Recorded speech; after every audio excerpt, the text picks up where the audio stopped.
Hello बच्चों, चलिए प्रश्न देखते हैं। त्रिसंलयन क्या है, यह कहाँ और कैसे संपन्न होता है, त्रिसंलयन में सम्मिलित न्यूक्लियाई का नाम बताएं। तो हमारे प्रश्न की मुख्य अवधारणा जानते हैं। सबसे पहले जानेंगे हमारे प्रश्न की मुख्य अवधारणा। आइए जानते हैं। हमें बताना है किसके बारे में, हमें बताना है त्रिसंलयन के बारे में। त्रिसंलयन के बारे में ये पूछा गया है। इसके अलावा ये कहाँ संपन्न होता है, उसके बाद कैसे संपन्न होता है, और इसमें सम्मिलित जो न्यूक्लियाई है वो न्यूक्लियाई का नाम भी हमें बताना है। तो सबसे पहले देखेंगे त्रिसंलयन क्या है। तो त्रिसंलयन जो है दोस्तों, पुष्प में होने वाली क्या होती है, प्रक्रिया होती है।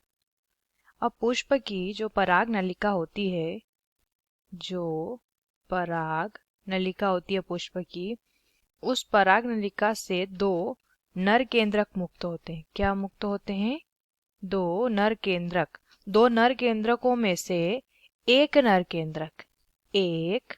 केंद्रक जो हमारा है, ये क्या करेगा, ये करता है मादा केंद्रक से संयोजन। एक नर केंद्रक किससे? मादा केंद्रक से संयोजन करता है। इसको हम एक्स या फिर क्रॉस से दर्शाएंगे। और दोनों में से जो दूसरा नर केंद्रक बचता है, वो संयोजन करता है द्वितीयक केंद्रक से। ये भ्रूणकोश में स्थित होता है। भ्रूणकोश में स्थित जो द्वितीयक केंद्रक होता है, ये केंद्रक द्विगुणित अवस्था में होता है। ठीक है, इससे जाकर संयोजन करता है।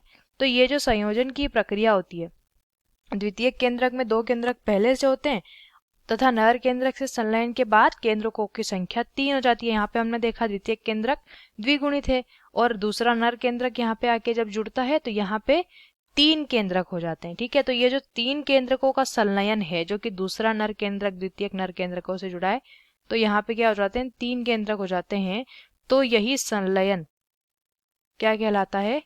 इसी प्रकार के संलयन को, जिसमें कि 3 केंद्रक इकट्ठे हो जाते हैं, इसे कहते हैं त्रिसंलयन।